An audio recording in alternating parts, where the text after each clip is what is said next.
Sir నిర్మాతల బూతులు ఎందుకు ఈ ఉన్మాదం?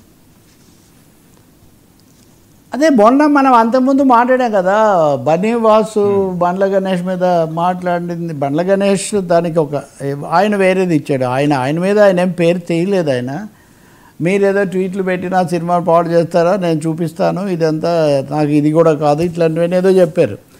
ఆ సినిమా కాస్త ఫ్లాప్ అయిన తర్వాత ఈయన మళ్ళీ బండ్ల గణేష్ ఒకటి పెట్టాడు. ఊరికేనే మాట్లాడితే అవుతుందా, సినిమాలో సరుకుంటే చూస్తారు, లేకపోతే లేదు, అది ఇది అన్నట్టుగా. నిన్న కే ర్యాంప్ అనుకుంటా, కే ర్యాంప్ అనే సినిమా, కిరణ్ అబ్బవరం దాంట్లో హీరో. ఆ సినిమా పర్లేదు, బాగానే డబ్బులు వస్తున్నాయని చెప్తున్నారు.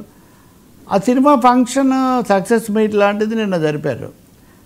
ఆ సినిమా ఫంక్షన్లో మాట్లాడుతూ ఆ నిర్మాత రాజేష్, ఏమనుకున్నావు, నా సినిమా తొక్కేస్తావా, రివ్యూలు రాసి తొక్కేస్తాను అనుకున్నావా, దానికంటే నా సినిమా కలెక్షన్లు తక్కువ వచ్చాయని చెప్తావా అని బూతులే. ఇంకా అంతకుముందు అయినా పరోక్షమైన మాటలు, ఇక్కడ బూతులే. ఈ బూతులు దాదాపు అన్ని మీడియాల్లో కూడా వచ్చి, ఇంత వేదిక మీద సక్సెస్ మీట్ లాంటి విజయోత్సవం జరుపుకోవాల్సిన సమయంలో ఇంత వికృతంగా ఈ భాషతో మాట్లాడుకోవాల్సిన అవసరమే ఉంది. పైగా సినిమా కూడా జయప్రదమైంది.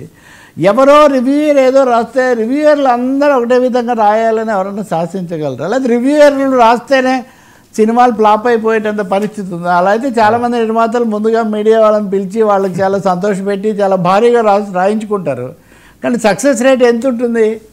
కాబట్టి ఎవరో రివ్యూయర్ రాస్తే, లేదా ఏదో సైట్లో రాస్తే చాలా బాగుంది అనుకోవటం, లేదా అలా రాయని వాళ్ళందరినీ బూతులు తిట్టడం, తొక్కేస్తావా, నిన్నే తొక్కేస్తావు, ఈ పద్ధతిలో మాట్లాడటం మటుకు ఒక అనారోగ్యకరమైన, చాలా కొంచెం స్థాయి తగ్గించుకుని, కొంచెం కాదు చాలా స్థాయి తగ్గించుకునే ఇబ్బందికరమైన పరిస్థితులకు పరిశ్రమ వెళ్తుంది అన్న అభిప్రాయం మటుకు చాలా వచ్చింది. 2 సార్లు కూడా నిర్మాతలు, అది కూడా సినిమాలకు సంబంధించిన సినిమా ఈవెంట్లలోనే ఈ విషయాలు మాట్లాడడం. వీళ్ళిద్దరు కూడా యువ నిర్మాతలు, అప్కమింగ్ బాగా తీసిన వాళ్ళు కూడా కావటం మటుకు ఏమాత్రం రుచించలేని పరిస్థితిగా ఉంది, భరించలేని పరిస్థితిగా కూడా ఉంది. ఈ దుర్భర పరిస్థితికి మరి ఈ విధమైన ధోరణికి ఉండొచ్చు. ఇప్పుడు బాగా ఖర్చు పెట్టి తీసాము, మమ్మల్ని మీరు నష్టం చేశారని ఫీలింగ్ మీకు ఉండొచ్చు. కానీ మీరు ఎప్పుడైతే పబ్లిక్ లైఫ్లో, పబ్లిక్ ప్లాట్ఫామ్ మీద ఉన్నారో, సినిమా హాల్కి అనేక మంది వస్తారండి సినిమా చూడటానికి, లేకపోతే టీవీ ముందు చూస్తుంటారండి.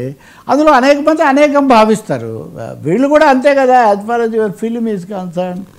కాబట్టి లేదు, మీకు ఎవరైనా XYZ మీద మీకు ఉంటే వాళ్ళతో మీరు పోట్లాడండి, మాట్లాడండి, వాళ్ళ మీద కేసులు వేయండి.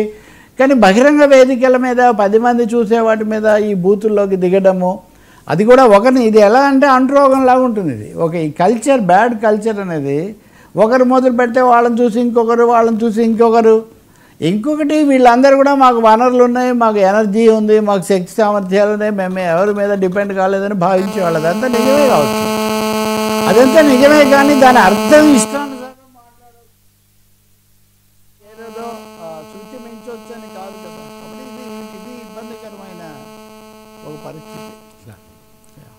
సార్ జూబ్లీ హిల్స్ వింతలు